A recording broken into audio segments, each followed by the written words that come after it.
you shake, shake.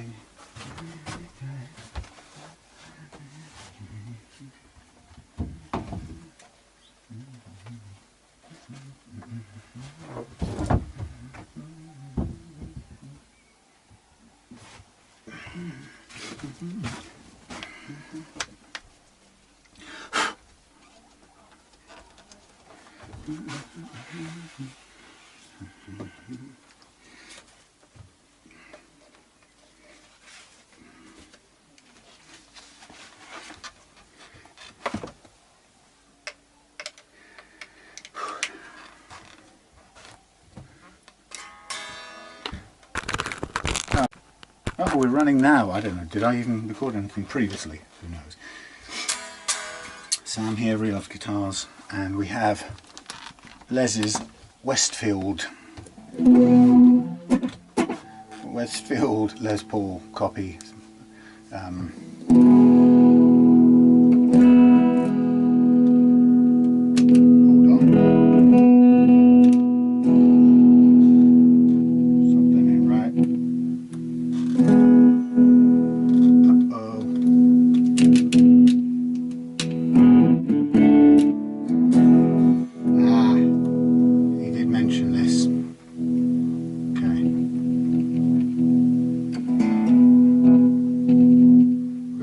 Pot, Les, or faulty wiring or something. Okay, so we've got something to check out on here. So look,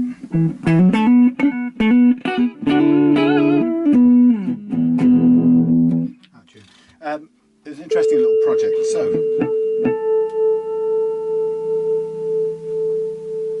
So we have brand, which are, sorry,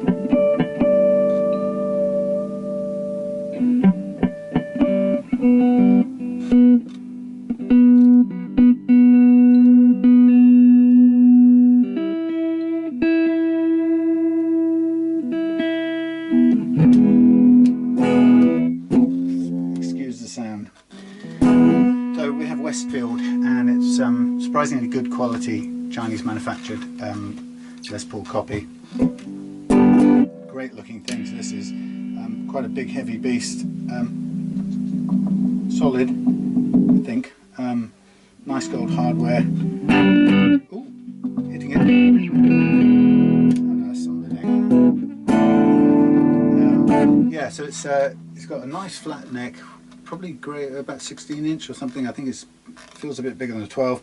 But it's got these lovely mother of pearls, and this is the top of the Westfield Les Paul line. It's the E4500. This thing is not staying in tune, the nut's wrong and the strings aren't stretched, so let's listen to that note.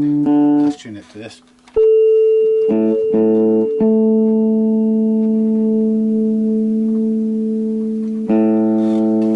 Ready?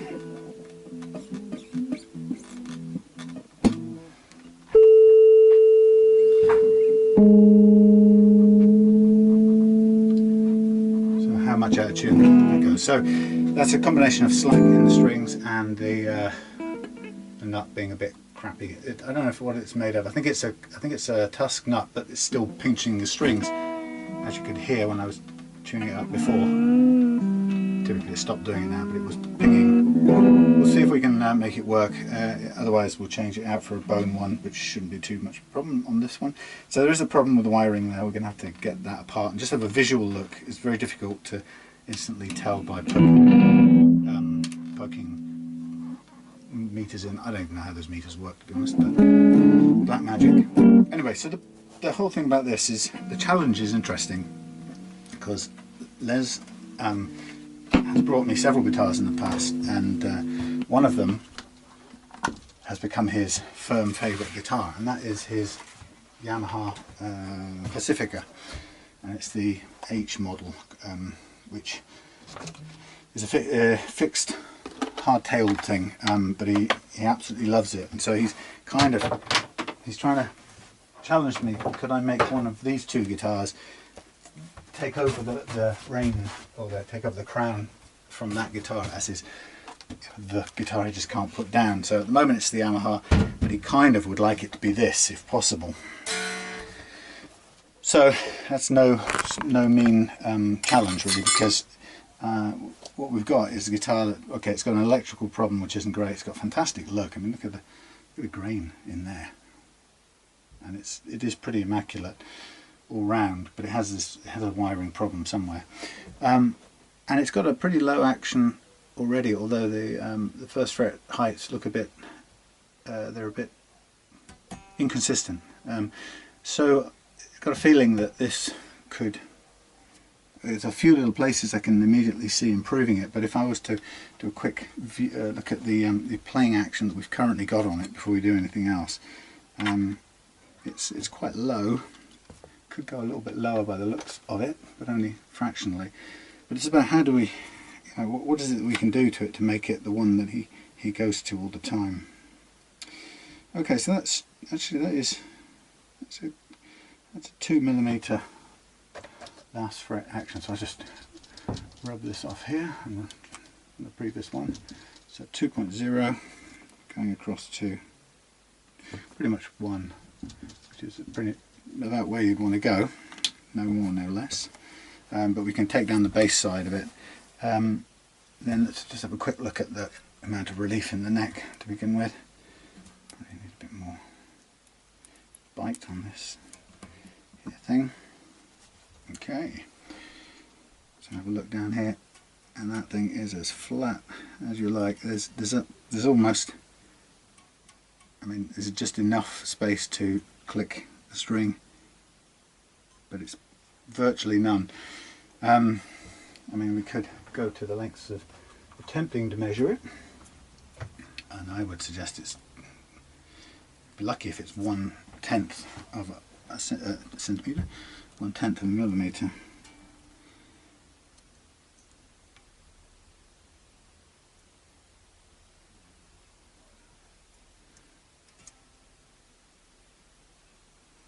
Yeah, well, it's difficult to see, but it's moving. It's moving whatever I do. So it's below a 0.1, which is lower than I'd want to go. So I think we'll put a little bit more, a tiny bit more relief into that. But knowing that it's a tricky one because it's a Les Paul, so the neck thickens up from here onwards, and is obviously glued into the body here. So typically this part of the neck doesn't really bend very much.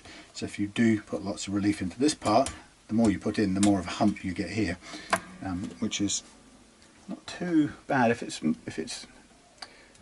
a reasonable amount.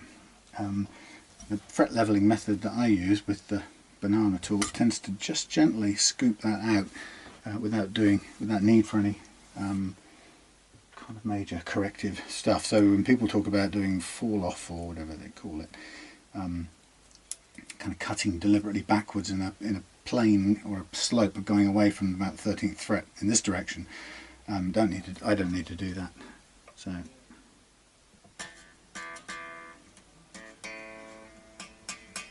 I think we're down to, oh wow, we're way under. I mean, it plays, but it's under the point. Have I got anything even smaller than that? Yeah, I've got a 0.05. This could be the lowest E string I've ever come across. Holy cow.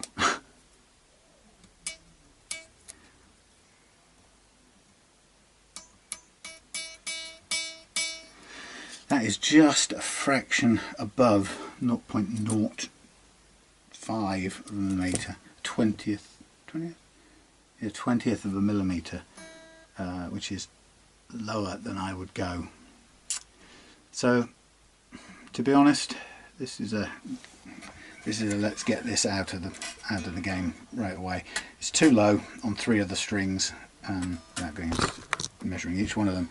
But on the E, but the interesting bit is, as you could hear, it's playing because it just goes to show how low you can actually have it while it still plays. But it actually feels, it has a couple of effects when it's down that low. It runs a risk of slapping on the deck, so the notes hit the that the strings hit the frets too easily because they're so low to begin with.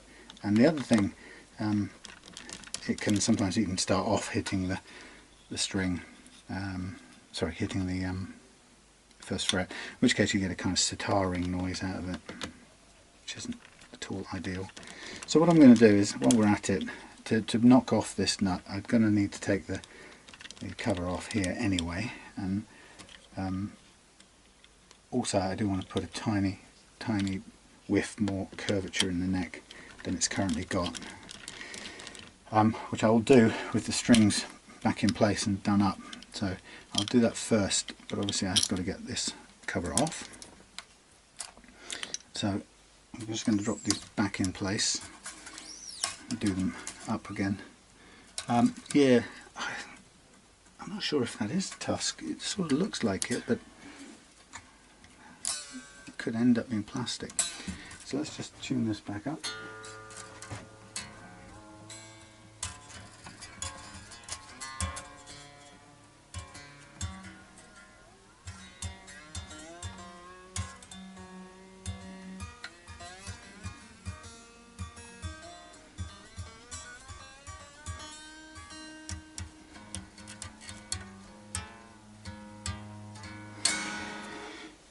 Okay, so I'm going to find I'd like to find the correct Allen key, and I'm going to just slack it off. Now this is, I think Les said these were 8s, so the reality is that these are going to, it's going to bend a little bit more when we put 9s on it, but just to be on the safe side, I'm going to just slack it a little bit. I want to put a little bit more in before we start. I can always take it out afterwards if necessary, because I think we may put a slightly different gauge on. I'm not sure if these feel like 9s, but could be wrong.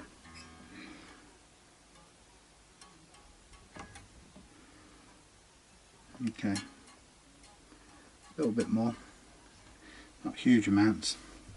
But we can work with that. If it isn't enough at the end, then we can add some more in.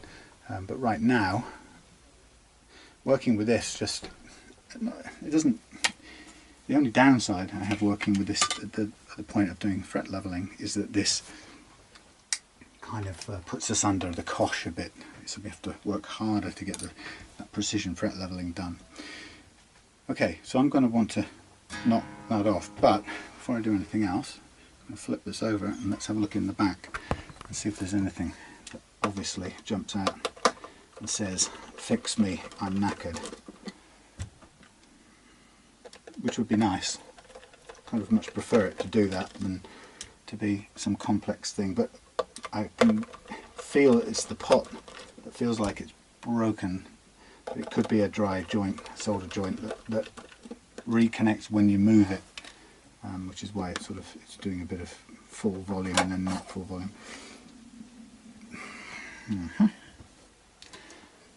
So what was it? It was this one, wasn't it? Bridge volume. Okay. So down in this corner here, what are we looking at? Difficult to see. And just immediately, I can't see anything wrong with it. I'm going to again put on my other specs. I'll see if I can drag you down to have a close-up look, although visually you won't really see very much. So here we are, the culprit, this one here. So earthing the pickups, there's the spare coil tap thingies. The okay, so this one does it slightly differently. I would go, I don't know if that's the right way, I would go into the first one there, and this is the output.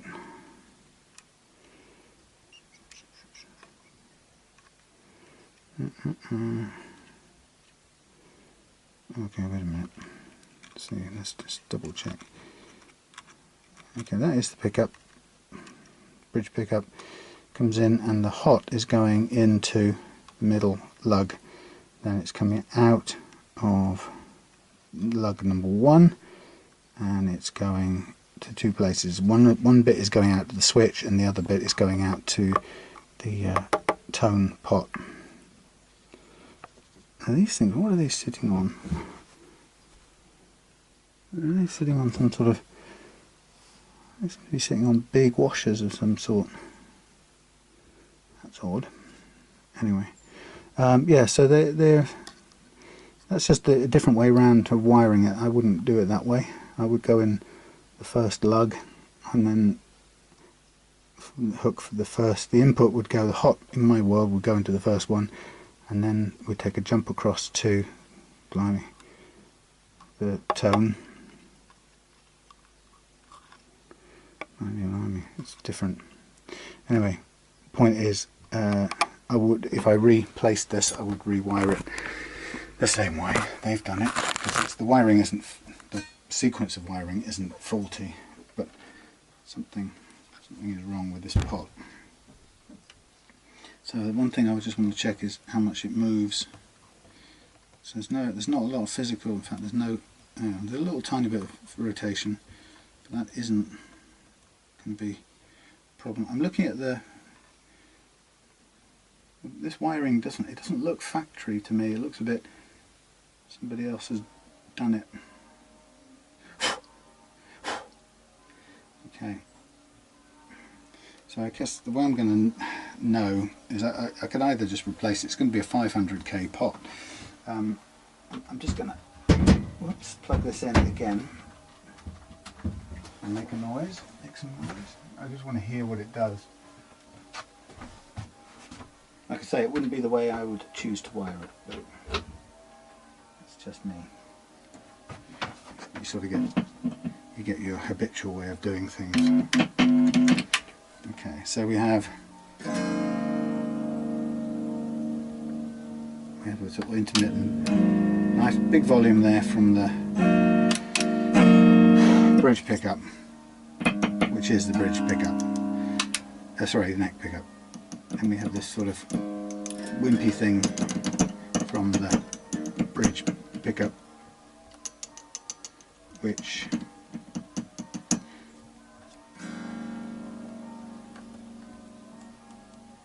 was improving when I moved that. I can't really, without turning this up massively,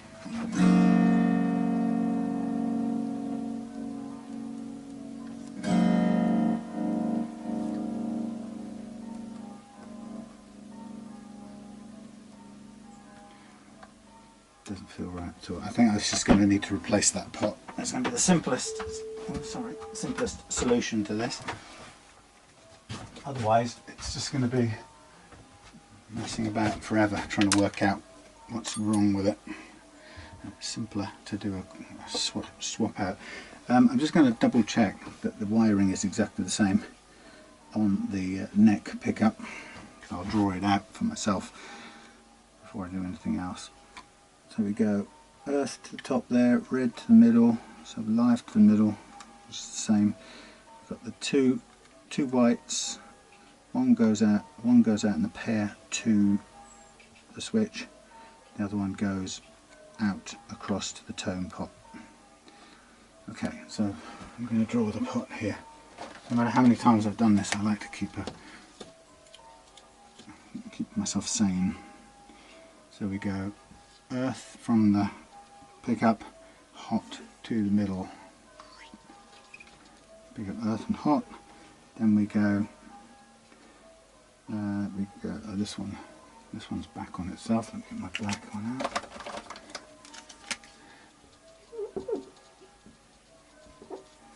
So there, that one, and that one's back on itself, earthed. Then we go one from the number one out.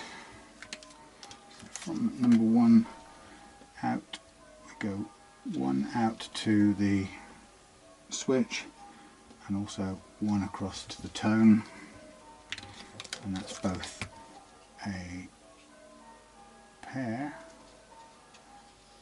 and equally a pair across there.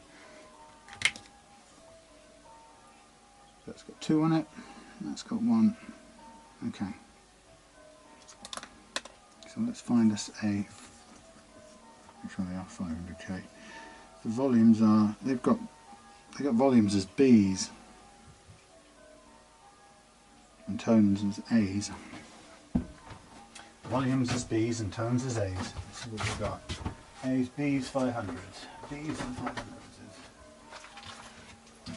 A trillion of these. Let's just put them out here. It's not a very thick thing, so I've got quite long necked ones here. I can stand them back off with a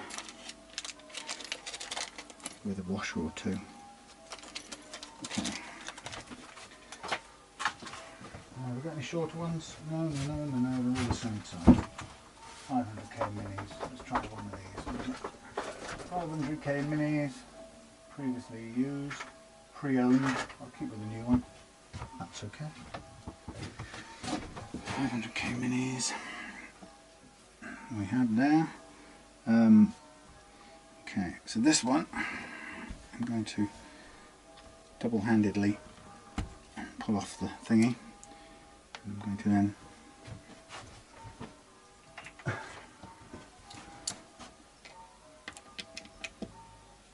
just loosen the thingy and then take off the thingy. Push the thingy, possibly.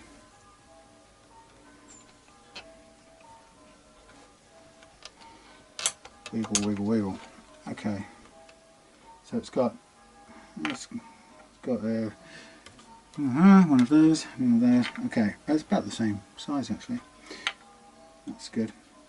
Right, so what I'm going to do is obviously I'm going to warm up a soldering iron, and we'll just get these off and changed over sooner before we do anything else.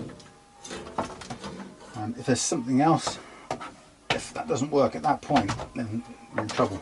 But I can't see a reason why it's going to be anything else, because you know we're getting different sort of things happening when we pull the pot or put pressure on it in different ways. Okay, so I know which is what and what is which. Both of those two go into there and that goes into there. And then there's a crush washery thing. Okay, so I'm going to need my solder sucker, my solder thingy, a blue thingy, and some solder. And I'm also going to need a little bit of sandpaper just to scuff up the top of the pot a little bit. Give it some scratches to give it some gripability. Oh, my stomach's rumbling, I'm starving. Gotta eat, gotta eat. Now I need the little grippery, silver grippery department. Miracle hands. I need my sharp dressed eyeballs. Move a couple of things out of the way.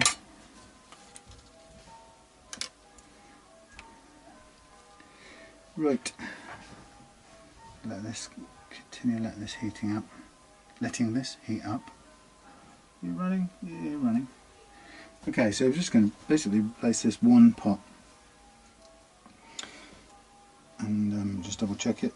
There's a B500, yep. Now one of them is going to be pushed over and soldered to itself, which will be the first one. I don't know if I can reach it with this. Sometimes you can, sometimes you just can't.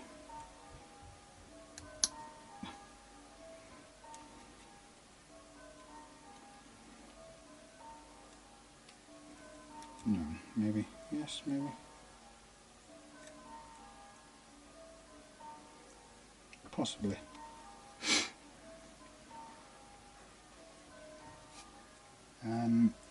Okay.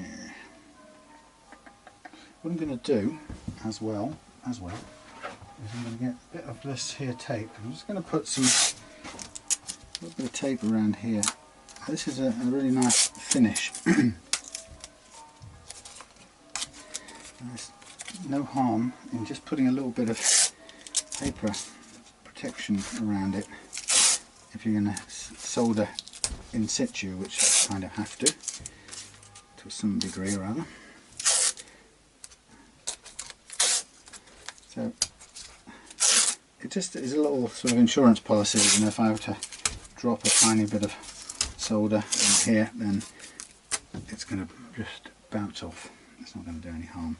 It's that little bit of insurance. Now I've got a king size wasp that's just turned up in here. Right, so so one thing I'm going to do is, well, I'm going to hang this up a second. Rattle. Hang this up, and I'm just going to, while this is heating up, I'm just going to solder, do this double back on itself.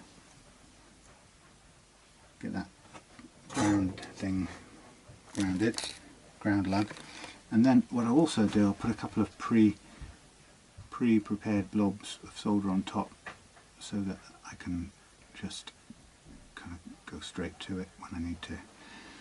Okay, so that's that. It's a terrible habit. I flick the solder off like a cigarette, like when I used to smoke. Wicked. Okay, so I'm going to need, what am I going to need? I can't remember, but I'll put, don't mind, I'll put a few on top, 2 or 3 little blobs, just to give myself room to do whatever I want to do. Better more than less. Okay, so that's all working nicely. Hot enough. We get this back. Put it down. Now I'm just gonna. Shouldn't have unplugged it. To be honest, this is going to make this a little bit harder. Let's see if I can get this off.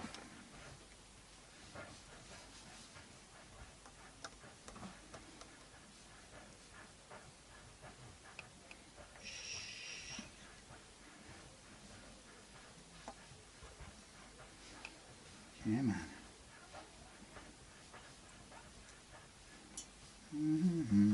Great big. I'm just looking at something here a minute.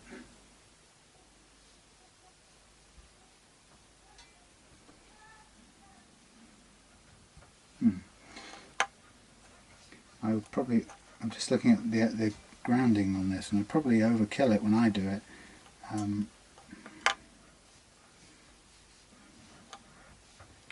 Okay, those two are hooked up, ready to go. I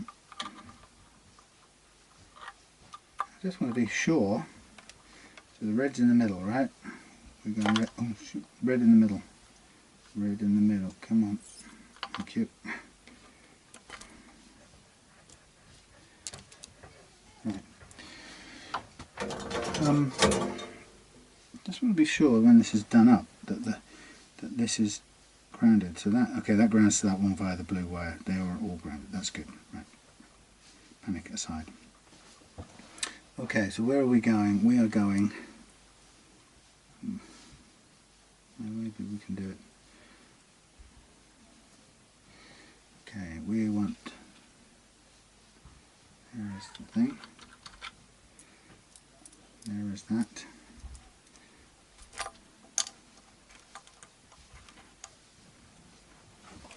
Let's have a look how far this sticks through. First of all, these are really crappy seating. They're massive holes, designed probably for full-size pots, but it's about the right size. Let's just put this on for a second. It just feels they're rattling around. It feels excessive.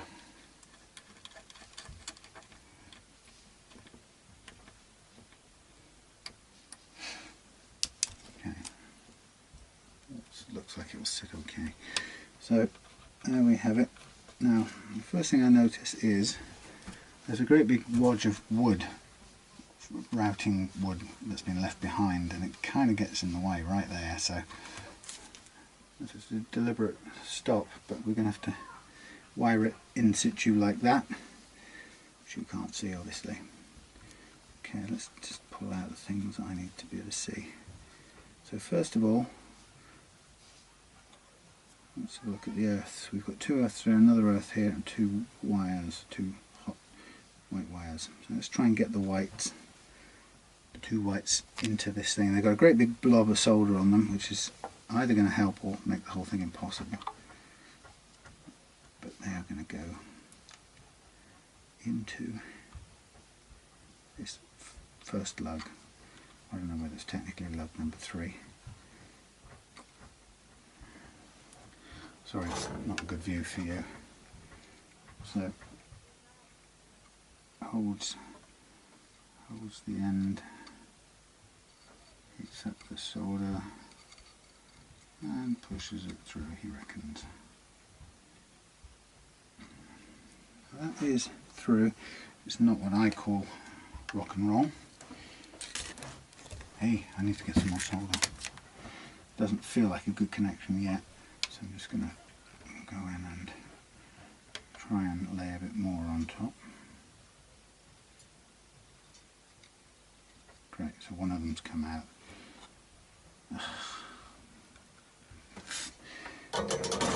Probably never going to be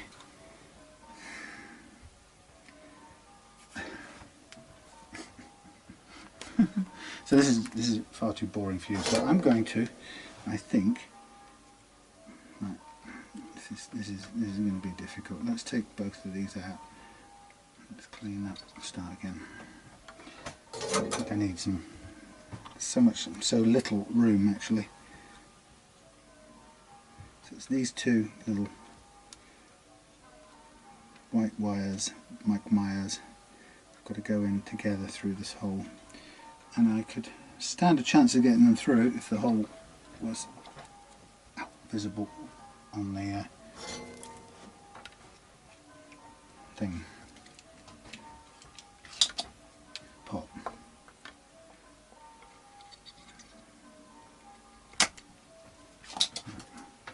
Okay, that's giving me a bit of open space. Now I might get the twain of them in through here. Number 1 and number 2.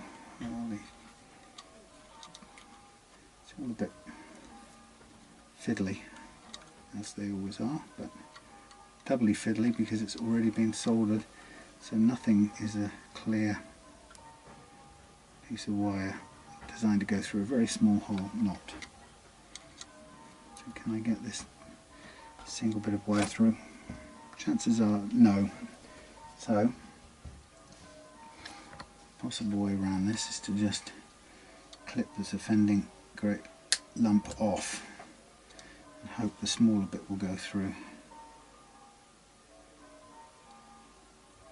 So one bit moves, everything moves.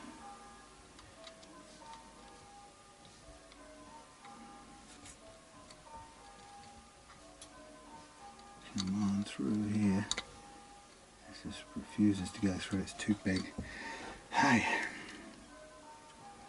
So then if you're going to actually strip the wire a little bit more, you've got to take the lumpy bit of solder right off the end, which cuts your wire down a little bit, but at least gives you the chance of pulling a bit of extra wire, and then you've got to make a cut that doesn't do too much damage, but allows you to fingernail and pull off. There we go.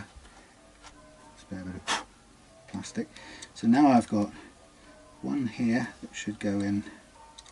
Okay, because it's got a big shaggy lump of wire. Potentially. I used to be terribly afraid of doing this. Listen, because it feels really crude, and I've got huge big hands, and you know, I'm hungry, so I'm a bit shaky. So the whole thing becomes sort of like a precision nightmare. And of course, if you just persevere and get the first bits in and get a good solder done, so they're kind of trapped in place, and you can move on to the next one. As long as you can get it done, then you've got something anchored and you can move on. So here I have two of them holding together through the hole, both of them in there, that's what it says. So I now can, if I'm careful, get some solder onto this and hold this thing in place. Now it's quite a tricky reach.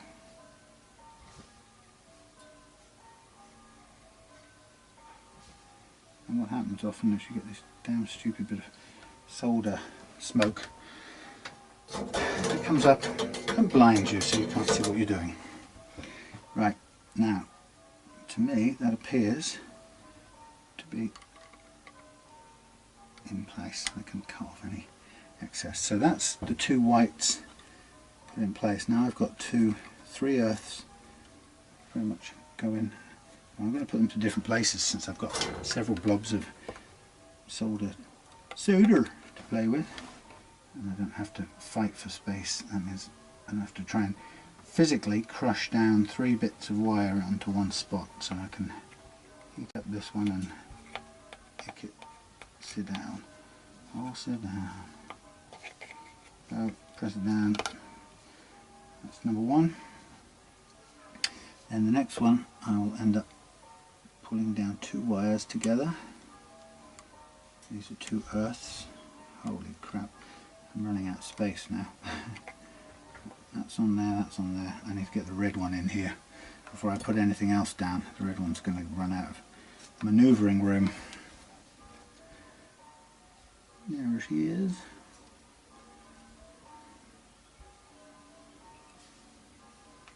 Get you through there, boy.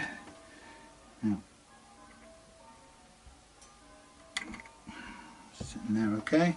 Again, precise location. Can I get in there with both the solder and the wire and the soldering iron, and we're in there, and that feels like it's about right. Need to cut the excess off. Red wire now connected. What should be technical, the hot from the pickup is now connected. Plenty of room, nothing's in the way of anything else.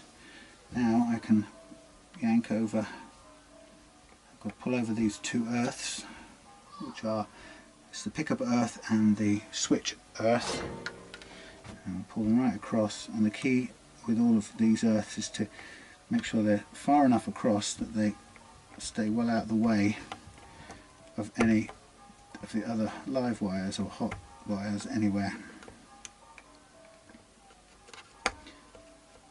If you can keep them out of the way, then there isn't any accidental crossovers. Okay, so those are the replacement wiring. Shouldn't have done that. I'm going to just give it a try. Now if this isn't working, then there's something else wrong. But my first diagnosis, or first guess at the diagnosis, would be that it was the pot that was faulty. I shall now get a sense of that.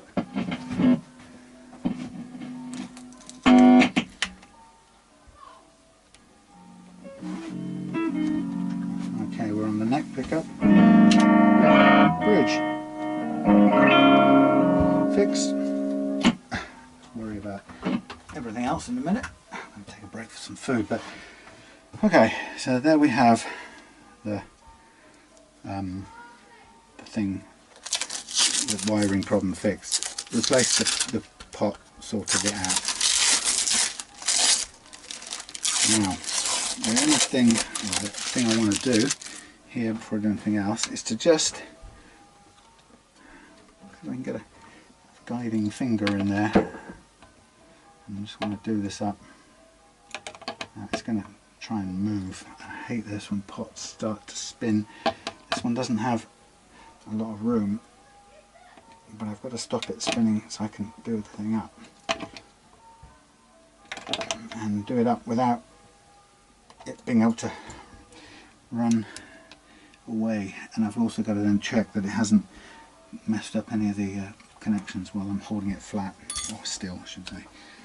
Now I'd be advised to do one more check before I put any buttons on and continue. Yep, we're good. Okay, now I'm going to hang this up and go and get me something to eat, and then we'll move on into the setup. See you in a minute. Okay, right, I'm panting for air because I've just taken young Mr. Houdini, the mouse, field mouse, that I've had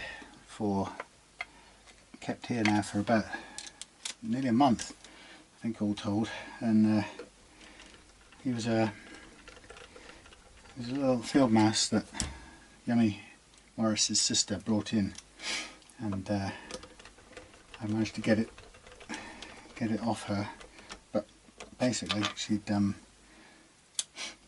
paralysed his back legs, his hind legs, and anyway I saved his bacon and realised, or figured out, that I was kind of a bit duty bound to look after him, at least figuring he would die fairly short order, but he didn't, and he sort of carried on, and so he's been here for a good couple of three or 4 weeks, and during that time he's had a bit of adventures.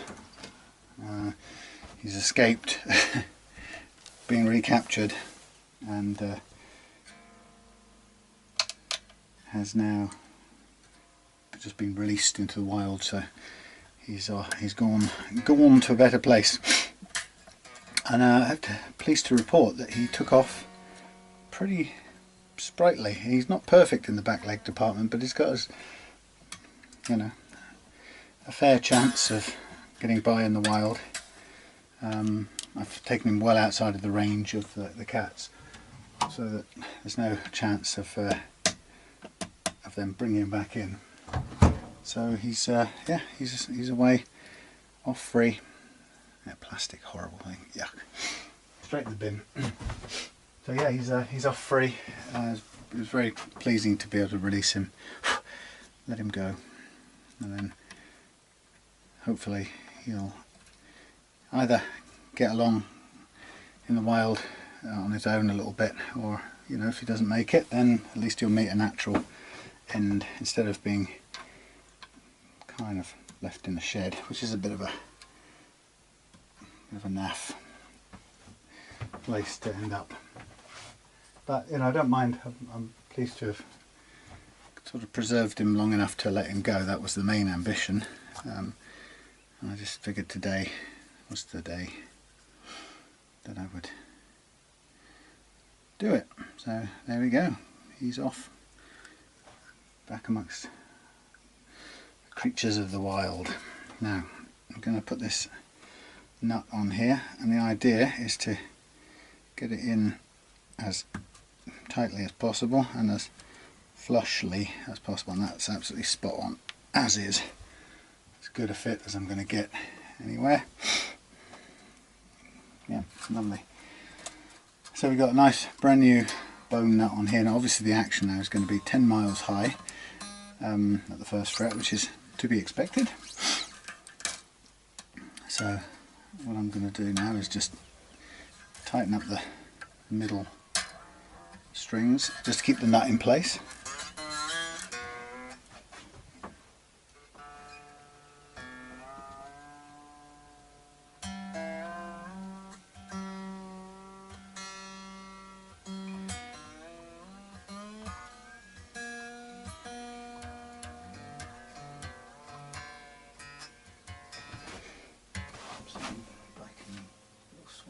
That creatures.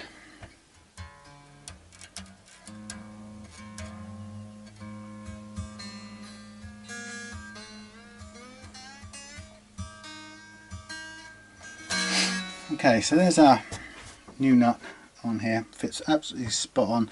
The action, of course, is way too high, so I'm going to take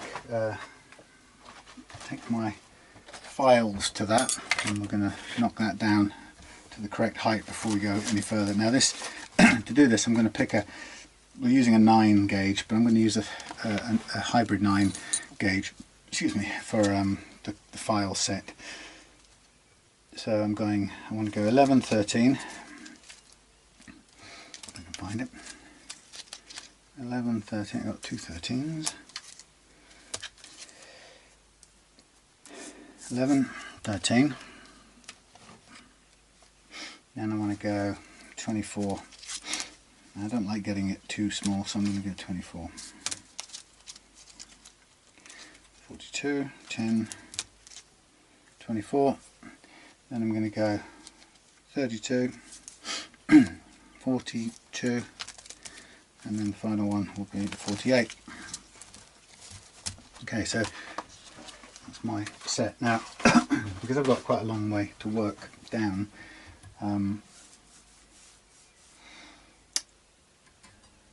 what I will do first, so I'm going to just dial the action down a little bit. I'll put the capo on for this so I can kind of pretend it's a nice low action at that end, and I'll use this capoed strings as a sort of guide. It won't be absolutely exact, but it'll be closer to it. So I'm going to dial this in to just over 1.2, in fact a little bit less than 1.5, but over 1.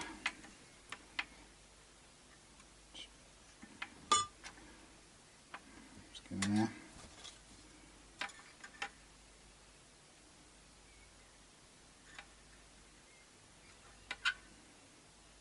Tiny bit down still.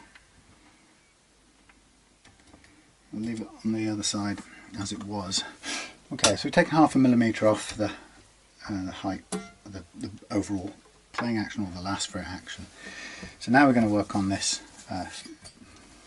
first fret action, and to do it I'm going to start by working from the D outwards. So that's going to be my 32, and I'm going to pick a 0.3 of a millimeter.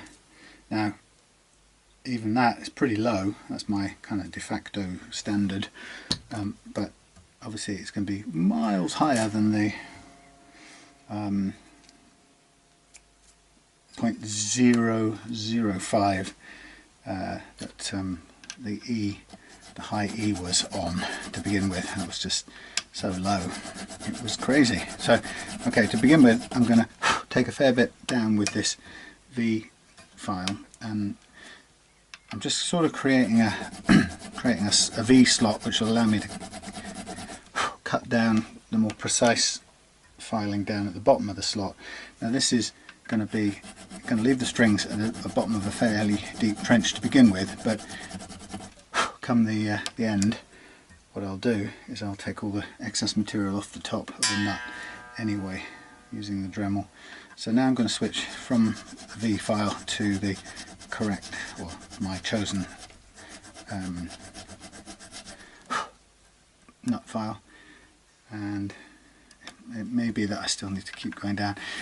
I could have perhaps taken a bit off the underside of this before I put it on. That would have made this a bit quicker, but I don't know why, but I have a habit of preferring to cut downwards than try to cut upwards, if you see what I mean. Sort of downwards I know where I am.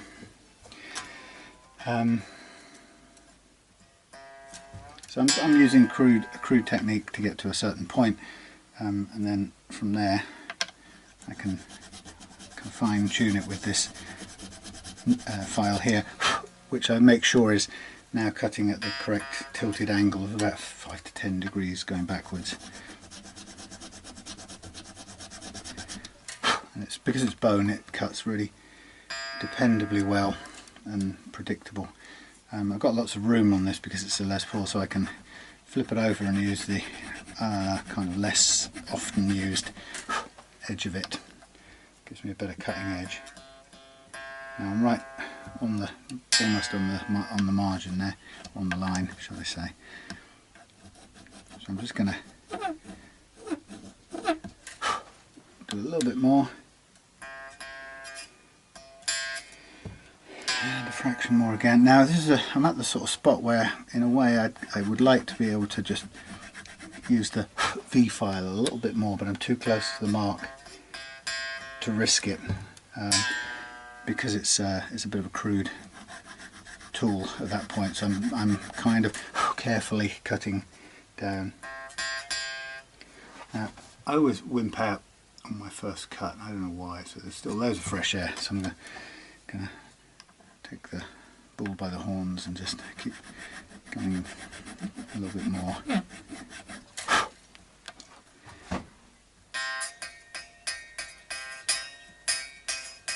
On the mark, just on the mark. Okay, so there's a lot to take off, a lot of excess.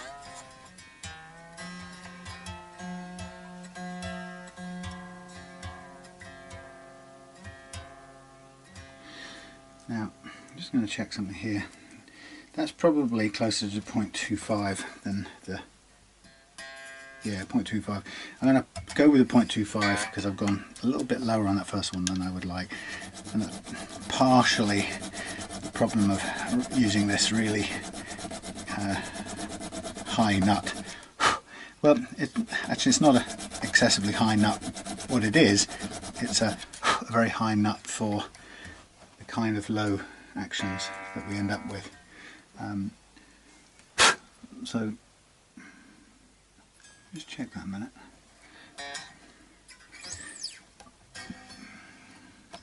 A little bit of flaking off the front edge of there, but it's okay.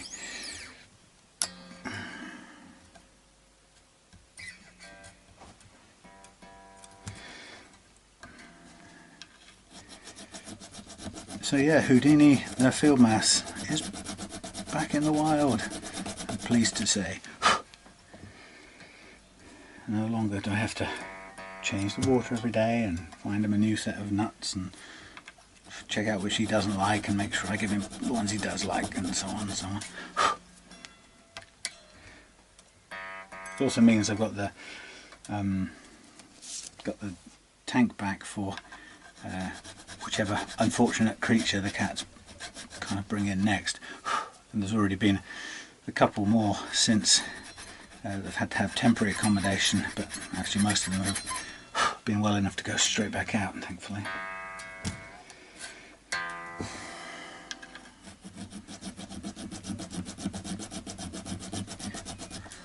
Now you can do, realistically, you could do the whole of your complete nut slot with this file. It's good enough to do that. The only slight downside is you get a little bit of a V-notch at the bottom, which ideally, theoretically, you'd probably not want, but so if you use a file like that, you can find something like welding nozzle cleaners that will do the job of rounding out the slot quite nicely for you. A very inexpensive alternative. The thing I'm not quite chuffed about with these files is that they all have started just bending a little bit at the ends, so they don't make the completely straightest cut, or they make the cut a little bit difficult right towards the end.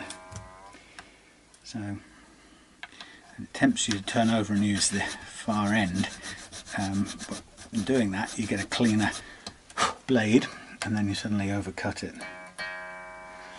Okay, so again, space here. I did have a nice lamp with magnifying glass until I dropped it off the bench the other day, so I still haven't got around to sourcing the lamp. It's one of those things where the new bulb looks like it costs you probably half of what it would cost you to buy the unit again, and then of course the thing about buying the lamp is that for saving the money you're not quite sure if you're getting the actual correct one or not, so you're spending half the money and you're running a very small risk that it's not going to be the right one, which is really annoying. I'll stop right there. So it sort of tempts you to want to go and just buy another one, but that was 25 quid or something.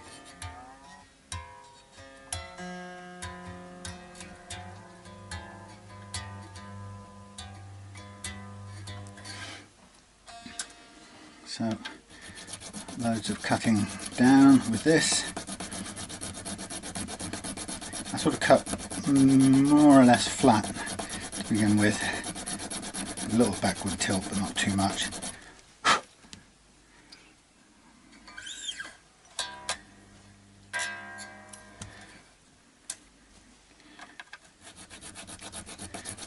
Just removing material in bulk, really.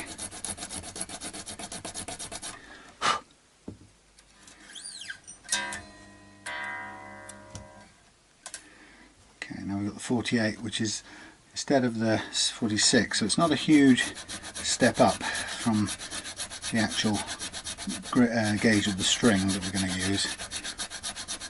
Well, actually, sorry, it is, because it is bigger than that, because the gauge is a 42, I think, on a 9 set. So I'm using an oversized for it, as if it was a hybrid 9 set, which is heavier on the bottom end. Okay, so continue with the file. The low E I find can be, well, they all can be tricky in their own way. Each slot has its own character and can fool you in its own way.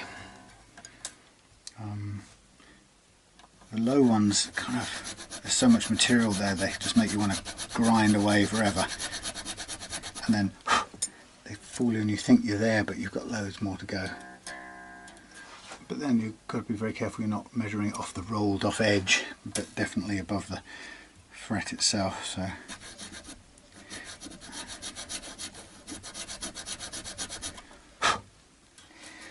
tried doing a metal nut that came with something the other day, and it really didn't work out.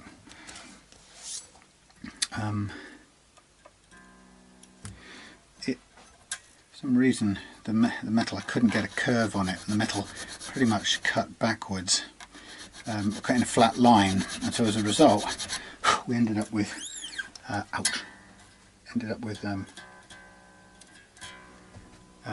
the string going across the nut almost flat, and of course it can't play that way. It needs to come off it needs to come up a slope and off the front of the thing. So I ditched that.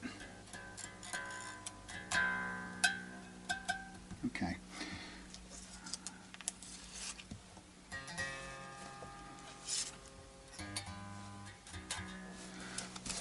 Okay, now we're going upwards. So just drop off the top two, and then we go with our 24. Now again, this is way high, so I'll start with, it's already got a slot there, which is good, but we're going to take a fair bit with the V file.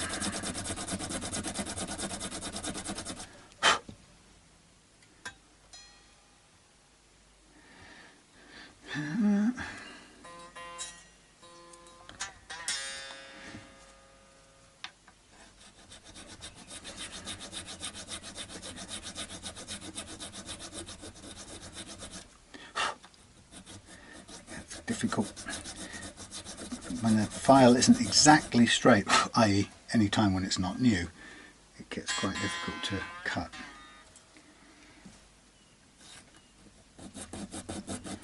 So this is really just as a follow-up to widen up the slot so I'm not stuck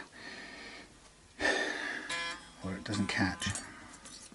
You can see there's tons of material to take off.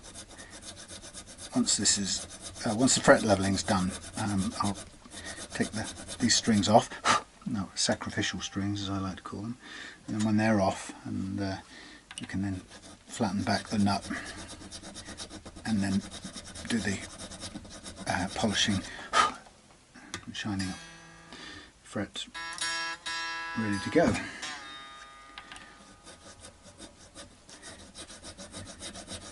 So again, the time you get to these fine steel strings, the amount we're talking now is so fine, you've got to be really watchful at this point not to overcut. Pretty much almost on the mark. I'm going to call that there. So now this is going to feel low.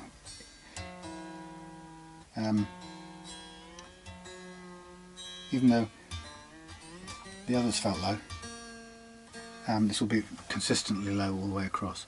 I'm just looking at this G second, and that to me looks slightly higher. Let's just take a tiny bit more to that. Yeah, still room under there.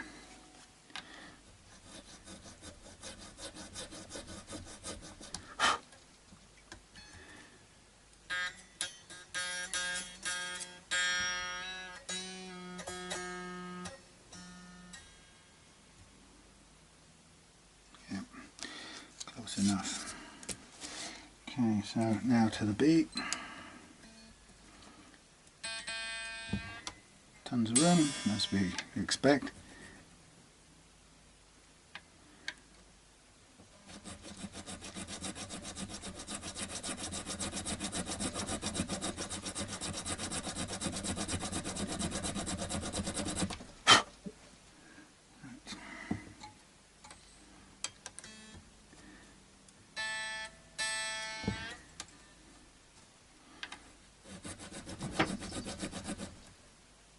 There goes Yummy, possibly on a hunt for something. Okay, we're quite close, well, down below now, so switch to the file.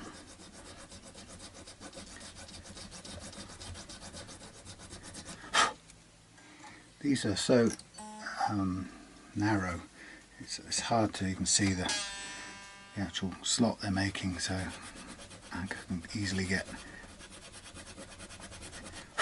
misled. Okay, and the thing is to have the string at tension, or playing tension ideally, just to make sure that it sits down in the slot when you put it back in there. There's no chance of it getting caught halfway down and giving you a false reading, because if it does, then you have a very real risk of cutting too far, and then when you actually do put it under tension, you find suddenly it's pushed all the way to the bottom of the trench, if you like. Now this is now so deep a slot that it's catching, and I need to widen it, but I'm at the kind of place where there's not a lot of leeway. I'm widen, but I don't want to take it down any further unless I'm using this file.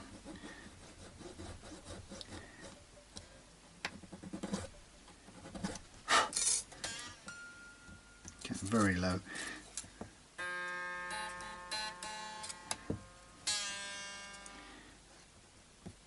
I can feel the slight curvature on the file, which is messing around with the cut.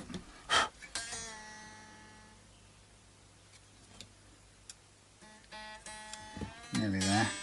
Sometimes when you find a place where it travels, you kind of go straight back to it for the next cut and hope that gets you to where you want to be. Almost there.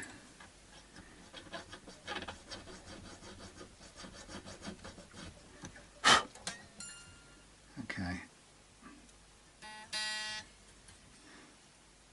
It's actually still a fraction up.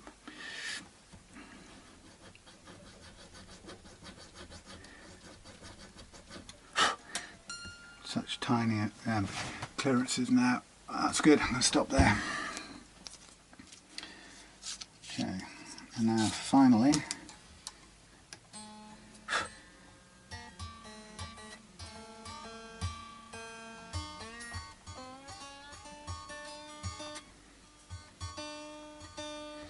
okay, so again check how much, and then we'll start with the triangle file.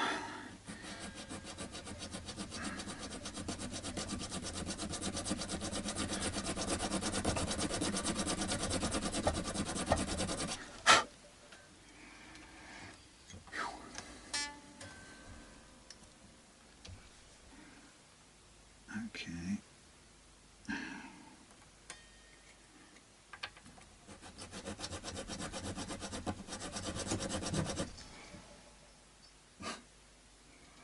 There goes Yummy again. I didn't even hear her come back.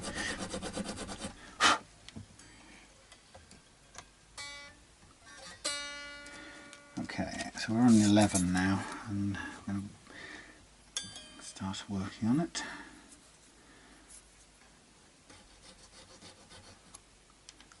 It's quite difficult when you're using the V file. It's actually quite difficult to cut an exact slot in the exact position, so it can just wander a fraction, so you end up with a tiny amount off the original line of the string, but it's very close.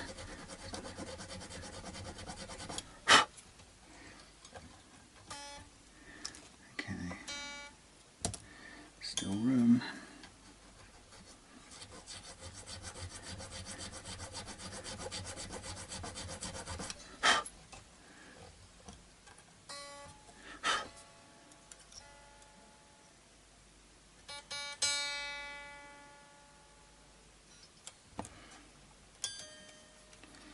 Right, we're nearly there.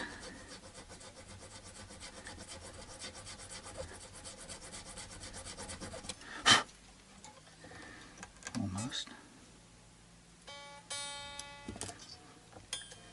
It's one of those things that I always take extra care as you get down to this last bit, because there's that old adage that most accidents happen within a few hundred yards of home. And that's because I guess you think you're home and dry, and the argument goes that you relax and switch off your powers of observation, your critical faculties, and it's at that point you get caught out. Right, let's just try something now.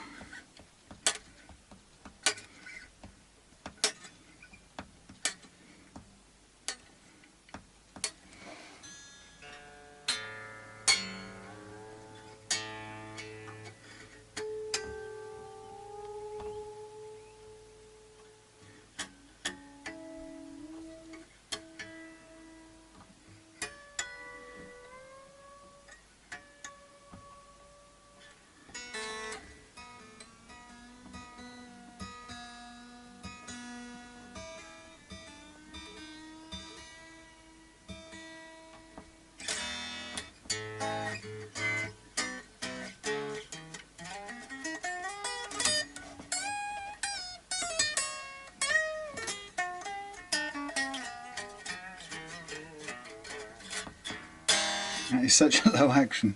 It's loopy. Right. Well, I'm going to put these away, and then what I'm going to do next is I'm going to basically just check out all the notes and make sure, or see which work and which don't. I suspect all of them will. I don't think there'll be any choking, but what we may do... Actually, it would be nice if we didn't have to fret level.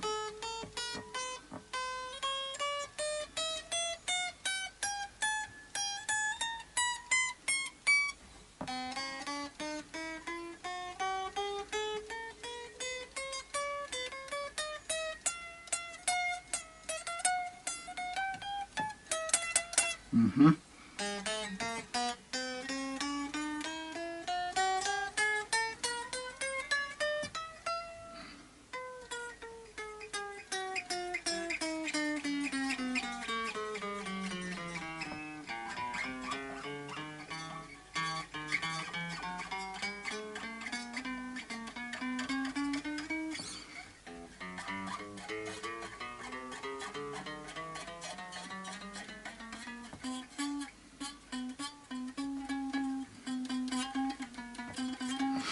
Very close, actually. Surprisingly good. It's a little bit kind of where I'd expect it, actually. What I'm going to do is just check the relief again before we get going, but I think we will do a level, but it's a very, very small amount of relief. I'm just going to give it another little counterclockwise tweak a second and just see if we can get a tiny bit more in there.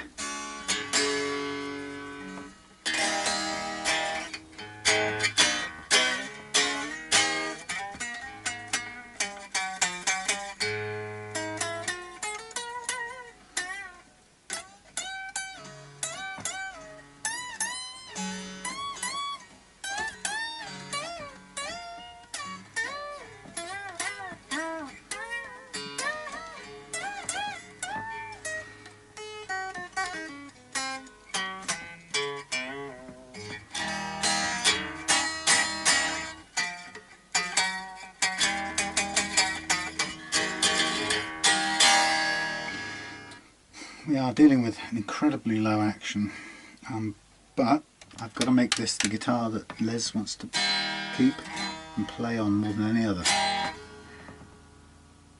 So it's beholden unto me.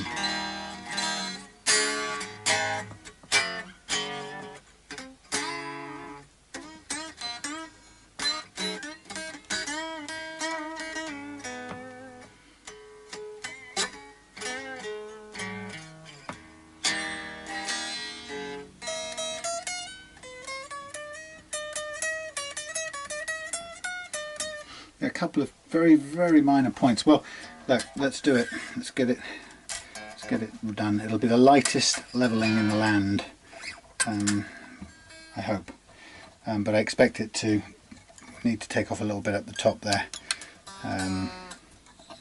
as is the way with Les Pauls, I'm afraid. But that's the kind of the price you pay. So I'm just going to paint up all of these. And going to then use the banana fret leveling tool, which I will calibrate to mimic or to copy or follow the curve in the neck. Slight though it is, it will just make the tool mimic that tiny amount of curvature and will level the frets with the strings on and the neck slightly curved as if you were playing it, and then with the tool curved to match.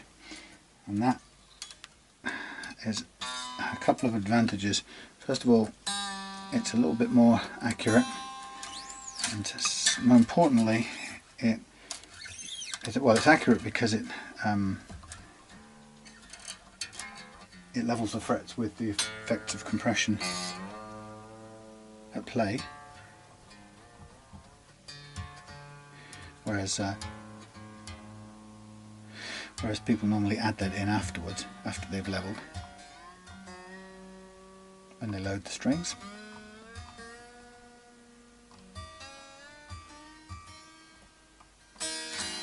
Okay, so we've got whatever small amount of relief is in there, and now I'm going to get the tools of my trade. I'm going to use these little feet to provide 3 sample points, if you like, along the neck, and I'm going to start with the device slacked off, and I expect to find it clearing the middle one, and then I put a little bit of curvature in it and it's still clearing the middle one. So then I get this Allen key and I just put a bit more curvature into it, still not quite enough. So the amount, correct amount, is when all three points touch at exactly the same amount. It's actually quite a subtle thing to know when that is, and to be able to feel the difference between those points. So that's it. So now I'm ready to level this first track, as I call it. I'm going to use my little plastic rubber string spacer to push the string out of the way. And then I put my fret leveling tool into that same curve, and it's currently already curved, and I just let it run up and down on the track, or the E track as I would call it, where the E string travels or sits.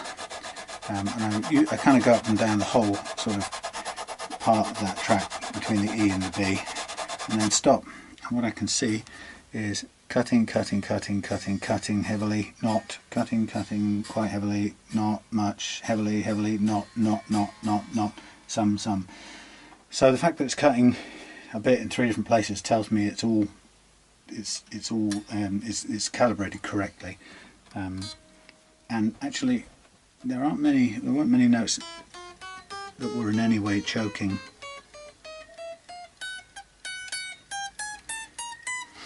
So it's almost there, but just a little bit of sizzly stuff at the top end there, which kind of where I'd expect it in many ways on a Les Paul. But so I'll just drop this back in, and I'm just going to do a little bit more, kind of almost concentrating on this far end, not really doing anything different, guiding it. I want to level everything at the same time, but I'm kind of I'm putting a little extra weight down at this end, maybe just to make sure I get these dodgy ones sorted out. So for a guitar that was playing already, the aim of this is to really totally clean up those notes like that. So that's good to go. Now it's not achieved at no expense. There's a bit of metal taken off just about every fret, except there's a cluster of 4 low ones there, and then 4 high ones, and then 2 low ones again. So there's a definite need for it, as evidenced by the fact that some of them are clearly showing still relatively high. But the nice thing about doing this is you don't have to keep going until everything is absolutely level. You just keep going until the notes play at the low action that we've chosen. And basically, if you stop at that point, you're preserving maximum amount of fret metal, and what you're really doing is you're leaving any residual unevenness to do its own thing below the level of the action you've chosen, because we don't really care. We're not going to go lower than that.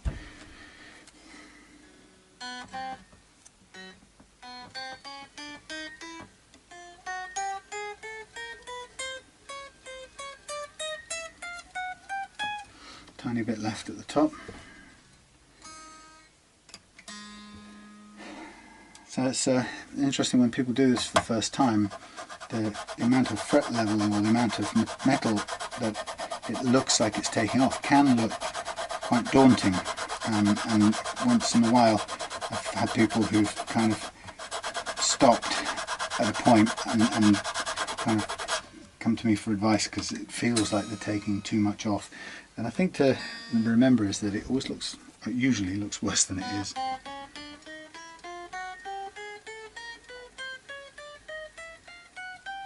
Beautiful, there you go. Now I'm going to recalibrate for this next line, because sometimes the relief changes as we come across the radius. So I always calibrate to the north of the string I'm doing, so the far side of the G string for the G track. It's kind of needs a little bit more curvature in it now, just a tiny little bit. So that's how the relief is changing. It's increasing slightly. It's hardly any. The amount of turning I'm doing here is infinitesimally small. I couldn't describe how little it was, but that's it, spot on. And again, like I said, the way you know is just a matter of feel, and it will take you a while, a few goes to get that feel. I mean, you'll get it first time, but it'll become a second nature within a few goes. And then the more you do it, the better you are gauging it correctly. So as I'm doing this, I'm kind of going backwards side to side across that track, making sure I kind of keep a smooth, even amount of fret removal, and I'm just sort of seeing what's happening, and it's hitting quite heavily there, and there, kind of as I expect. The cluster of things, it's taking some off down here, but it's mainly scooping out this area here that's the problem area on Les Pauls. Now it's interesting that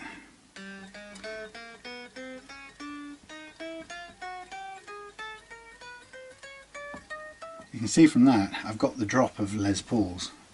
I don't quite know what I mean by that, but I suppose in the old money, in the old English, they would say I've got the measure of a Les Paul neck, and something about this technique that I use deals with them really well, and I quite enjoy it, even though they're not the easiest of necks by any means. The easiest is the SG usually, followed by the Strat, and then the Les Paul. typically. The hardest of all is the Telecaster, and there's something about that neck that I will not kid you, I haven't got the drop of it yet. I haven't sussed it out, and I don't know why. I really don't know why. It's almost like I still have a little bit of dread of a Telecaster when I'm trying to get a really low action out of it. Something about it. Maybe it's just I've had a bad luck so far.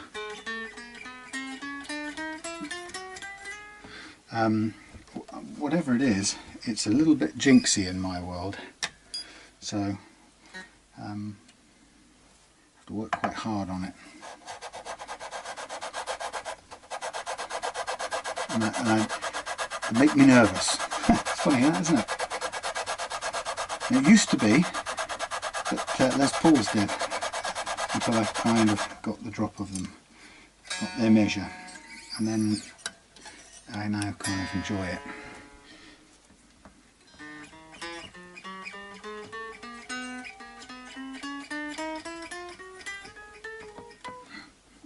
Almost there. Keeping up my eye. Now if I do more than twice, what I tend to want to do is recalibrate, just to make sure something hasn't unwound and I'm not miles off the mark with this. Doesn't hurt to do it. No, I'm still on the, actually, technically I'm a fraction over. It absolutely doesn't hurt to recalibrate, and often what you do is you'll make a tiny tweak and then you'll be too far the other way, like that. So it's so tiny, the amount involved, and it's almost pure luck in some ways that you get to the place you want to get to, because you really can't measure the amount. Okay, so I'm going to one more shot at this one. Bear in mind there's a little bit of sizzly noises at the top there. Concentrating on that track where the D string lives. Obviously blending it into the rest as well, but it's that D track that I've got to get right. So what I'm seeing is a couple of things here. These here are considerably lower than the rest of the strings, those two final ones. Now maybe somebody's already done that years ago, or maybe they did it in a factory.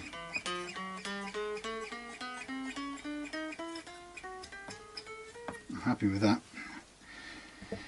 Okay, calibrate now for the A. So as you can see, getting covered in fret dust here on my fingers. I'll clean that up in a minute. That's on again, same relief.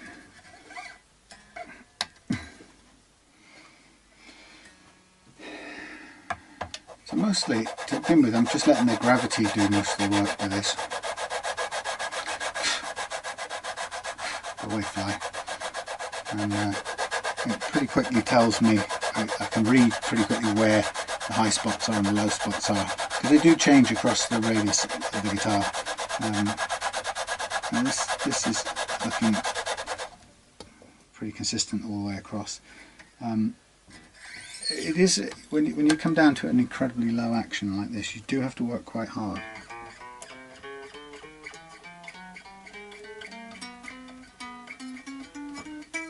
Tiny bit up there, see? But yeah, the lower you go, the harder you have to work for it, really. I'm not going to say it's a diminishing returns, but it's commensurately harder to get really precisely level the frets when you're coming down to this tiniest of clearances, which we are now. Really what I ought to do one of these days is take a sort of a section of pictures all the way up the neck to sort of see where a typical Les Paul neck gets worked.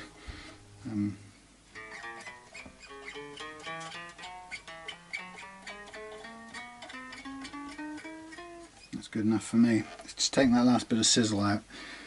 But I mean, this is, I have to say, you know, setting this at about 1 millimetre, 1.2 and 1 is an extremely low challenge. I like to set the target very low. Now this is flattened out a little bit. Yeah, I like to set the target really low, so it gives me a bit of scope, because if I can't make it, then I can always back up the action a tiny little bit, and I don't feel too bad about it because it's still a very low action when all's said and done. But if I can get it to this sort of low action on a Les Paul, I feel very chuffed, because it gives you a really low option to start with, and if you prefer it higher up, obviously you can easily just counterclockwise raise the bridge a little bit to your taste. But to be able to start off with the lowest possible setting is nice, and it keeps it interesting for me. It challenges me on technique as well. So.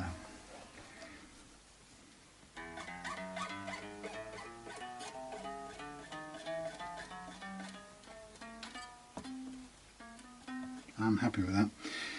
Okay, so we have amazingly low action. The fret's now levelled. I can put this away up here.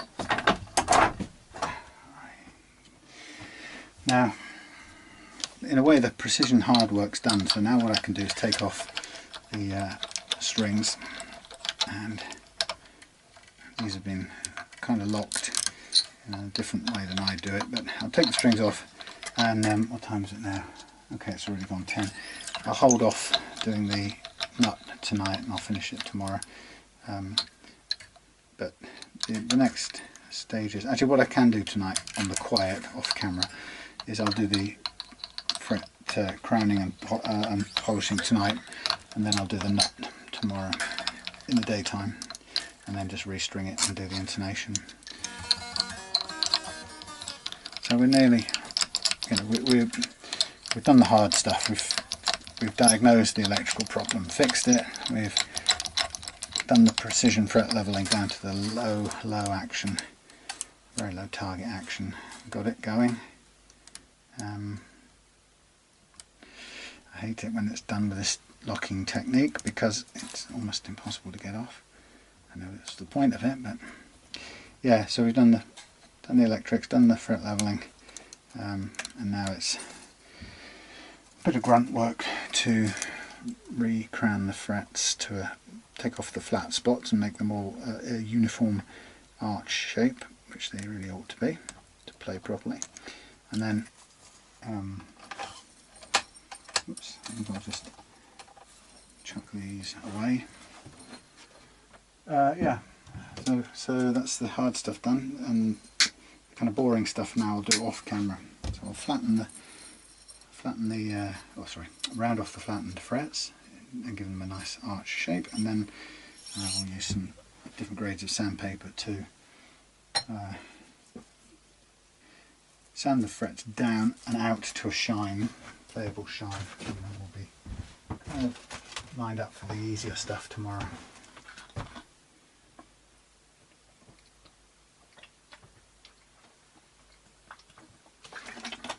Drink plenty of water in the hot sun.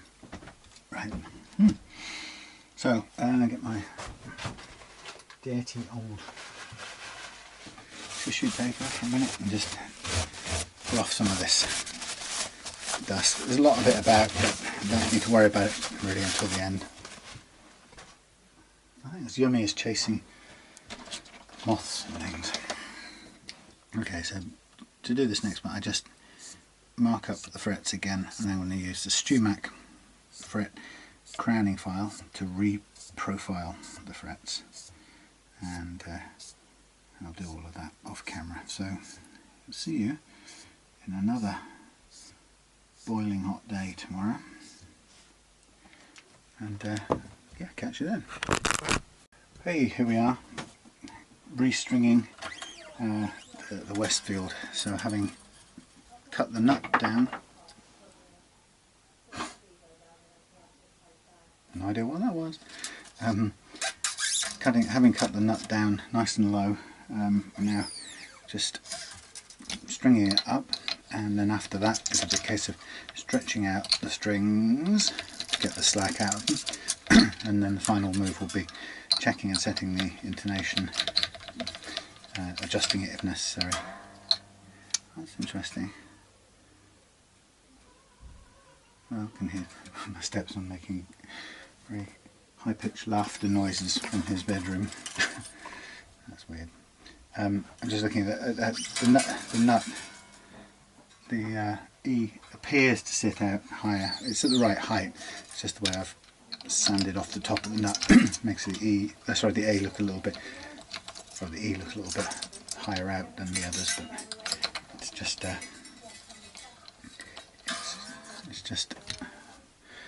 what's the word? Visual. It's funny that actually. It could do with sanding down these others a bit further as well. Oh, thank you. I'll take it. Here I'm on.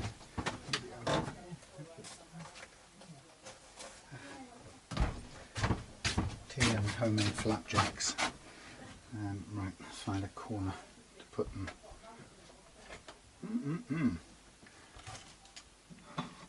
Yum yum. Anyway, that's only visual. Aesthetic is the word I'm looking for. Alright, Big B, out you go. So, we're just restringing this with 9s. So we're set up to be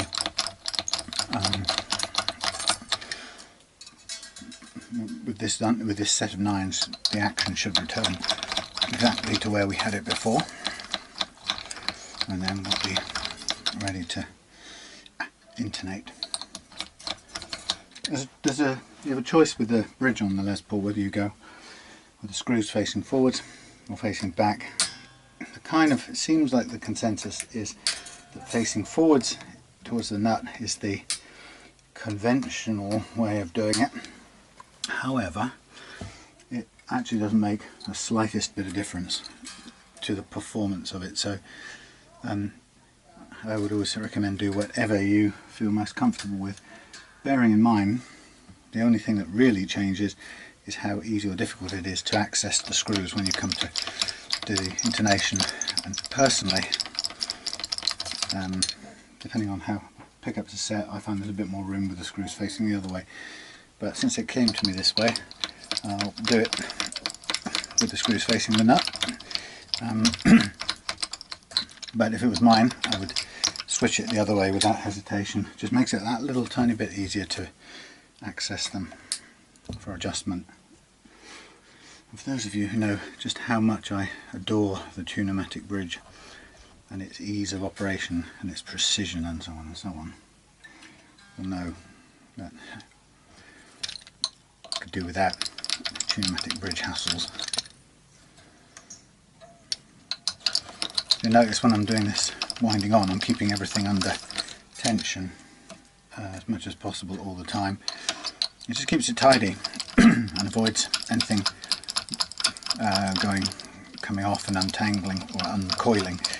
And if you let go of it and it uncoils, then what you end up with is a kind of wear or crimping stress damage on the string where you don't want it. So, notice I'm covered in sawdust because I've been doing bodies, cutting oak caster bodies out in the garden all day in 30 degrees heat, so it's been unbelievably hot again today. It's going to start cooling down after tomorrow, I think, although they reckon tomorrow is going to be, they say, the hottest day of the year so far, probably in total, which amazingly for the UK is going to coincide with the longest day of the year, which is tomorrow.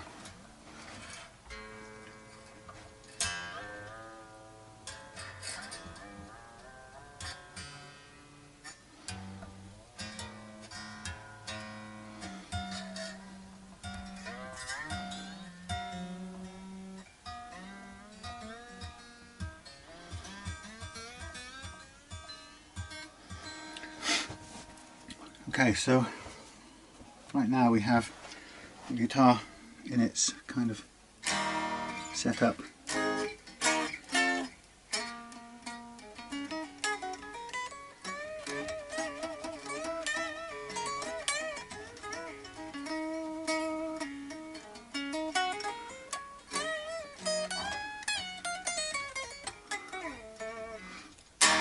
and it's very low and very light, so I'm going to re-stretch these strings and try and concentrate a little bit as well on the strings behind the nut, just to get that last little bit out, last bit of slack out. And I tend to want to do this 3 or 4 times in total. I've put 2 lots of oil on this fingerboard because once we clean it up, it was dry looking anyway, but once we clean it up with naphtha or solvent,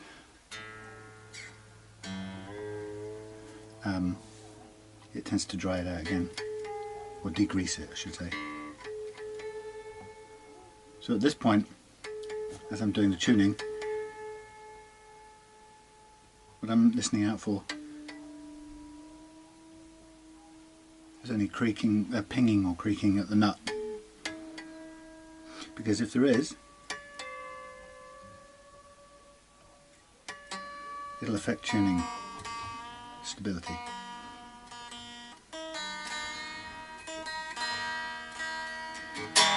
That sounds and feels fantastic, and there's no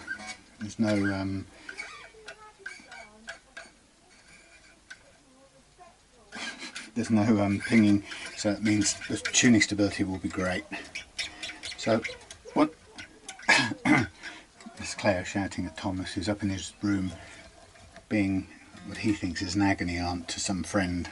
Probably I think it's a friend he hasn't met, but an online friend, but he's very insulting and rude with it and swears a lot. So she's telling him off.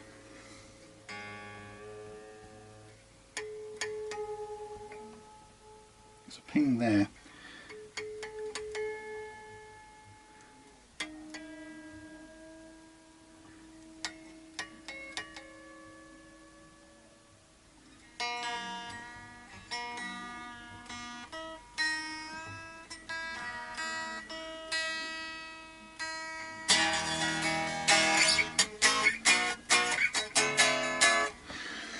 Lovely. Okay, so the next bit really is to get the intonation done and make this fly go away with my flapjack and my tea. So the intonation is going to require a flat-headed screwdriver, and it's going to require an amp and my tuner device on here. Now it's set in a pattern that looks like it's probably intonated correctly to begin with already, but we don't know until we try it. And sometimes I found it with Les Pauls as well as some other guitars, even like with the Jaguar, with Les's Jaguar, it can be quite, oh I have to put this on the strap, it can be quite tricky to get the low notes. They don't really work so well on a kind of acoustic tuner like this, but it's usually, if you can get the first few done, then you can actually pretty much, not guess, but you can set the low notes, or usually the low E, you can set it just following the pattern to make sure it's right. Okay, so get me a note and I'll have a clean one please, Carol.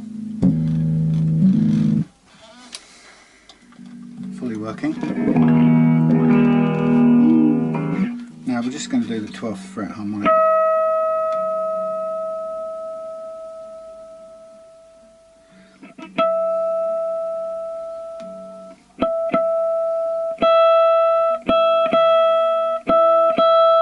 Pretty much on.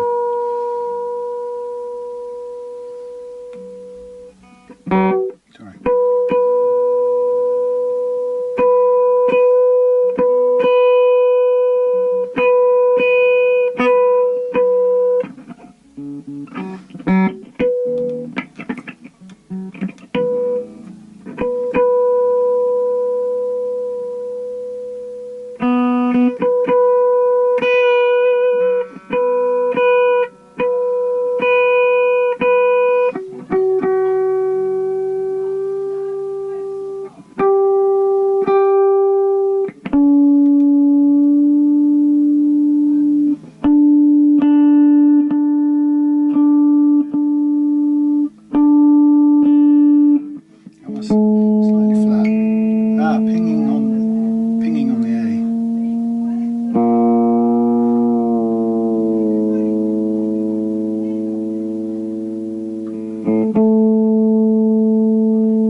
little bit sharp is the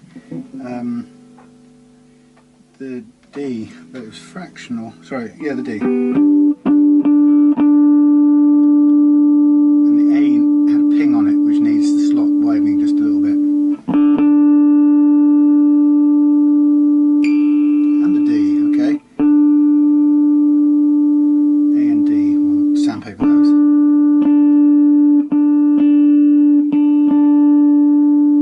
Okay, just that one, it's just fractionally flat.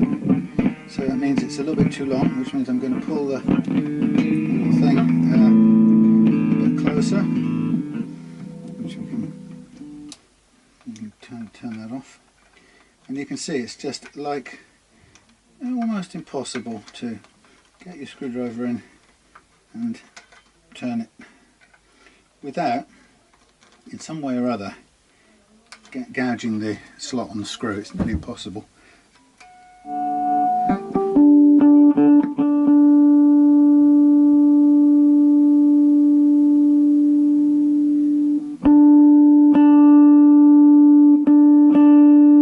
Close. Okay, I'm going to stop there. So it's the D and the A. Just need a little bit of sandpaper to avoid them pinging in the slot. And as you heard there, it was quite a good illustration of what happens when it pings in the slot, because you get it catches and holds the string at an unequal tension either side of the nut slot, and the result of that is that as soon as you bend it, the bend tends to equal out the pressure, and as a result the note goes flat. So it's a really interesting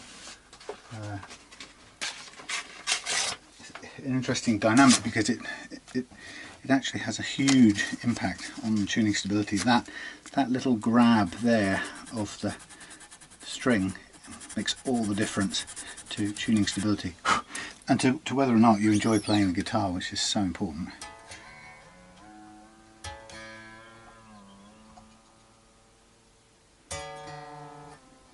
Now often you might find that the D pings, because the D, by the time you're at the D string, it's kind of going at an angle through the nut a little bit, unless the slots are cut especially at an angle, which they very rarely are. So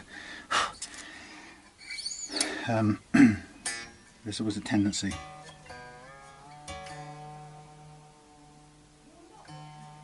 Okay, now what I'm obviously going to do is just give this a little bit of a clean up, because it's kind of hot and sweaty in here, I have to say.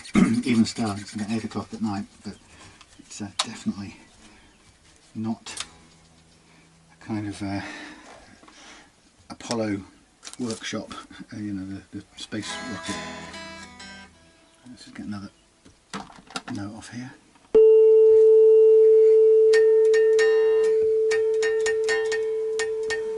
Am I flat on here or something?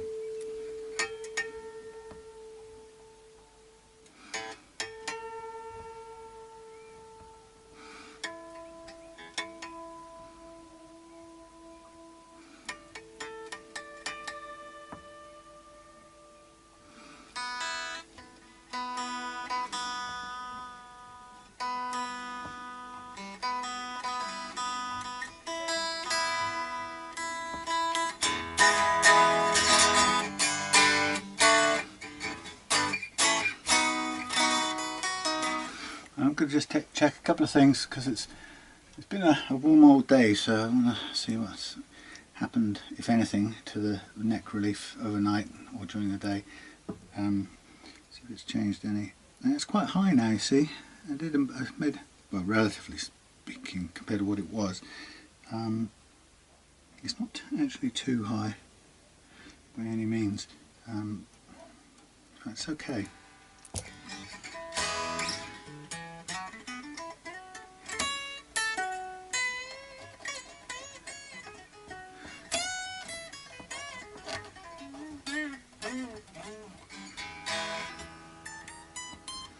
So I'll just double check the playing action at the end in both cases.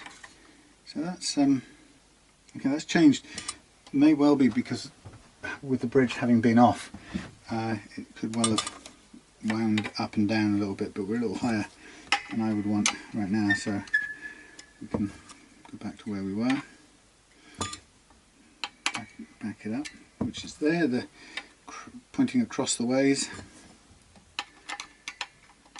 We'll go back a quarter turn again from that, and then across to here, which is a fraction down on there. So we're at 1.2 down to 1, obviously the out of tune therefore.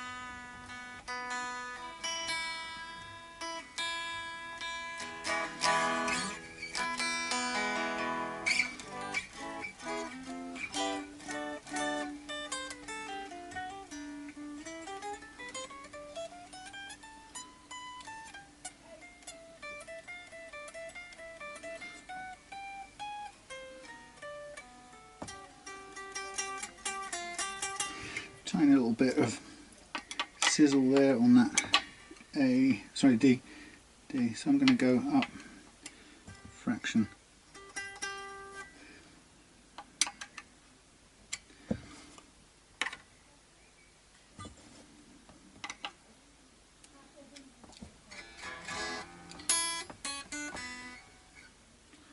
Double check. Yeah, that's all right.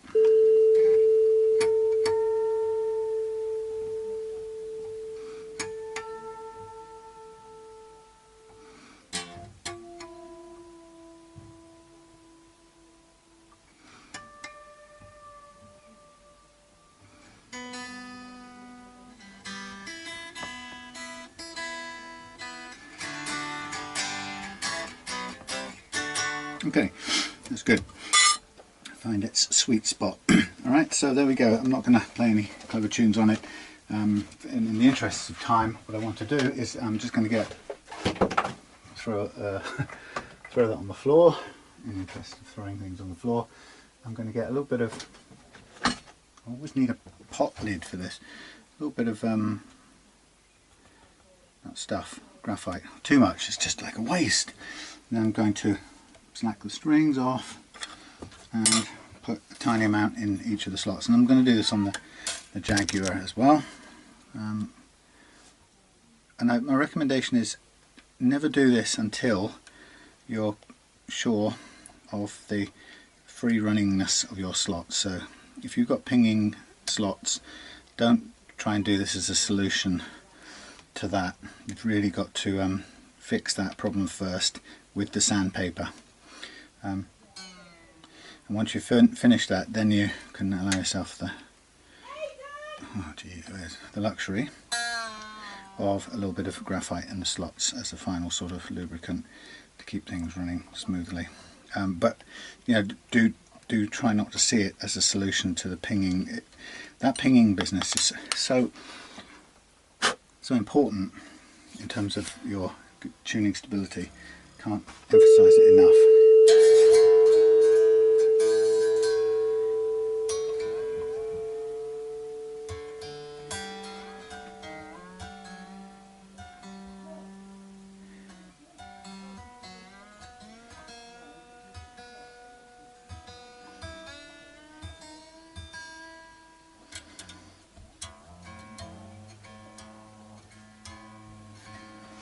Right, hang this one. Oh no, one more thing.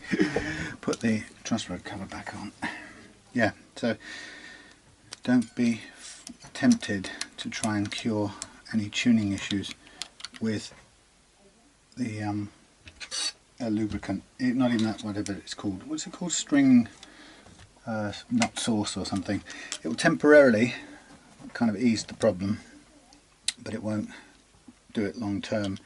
And I think you'll find that as soon as the stuff runs out or wears off or rubs off, you'll be left with your pinging problem. And you probably won't notice it as a pinging. You probably may only pick it up as a instability in tuning.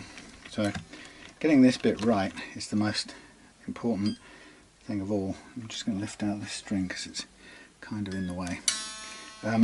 Yeah, the two main factors really that guarantee stable tuning. First one is getting rid of all the slack stored up in your strings, and then the other part, getting the nut slots cut correctly so that the strings run freely through them.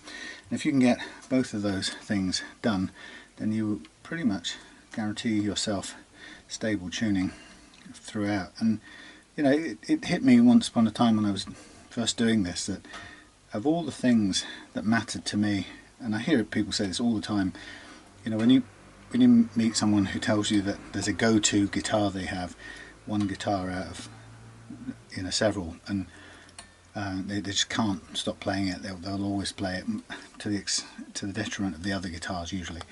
And when people tell you that, it's usually because that's the guitar that stays in tune.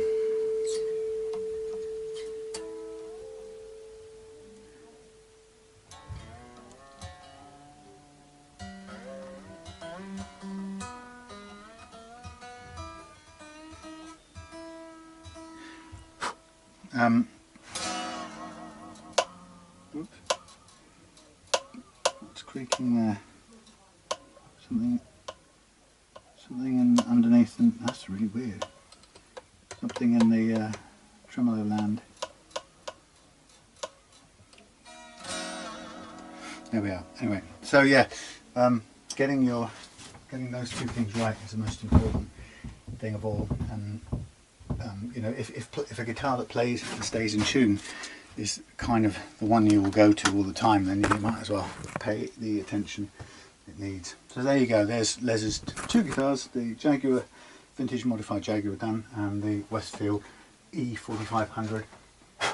In this case the pickup wiring fixed, pot replaced, and both of them fret leveled, and the action lowered a little bit, and set. So there you go. See you again soon in perhaps cooler times for another relapsed guitar.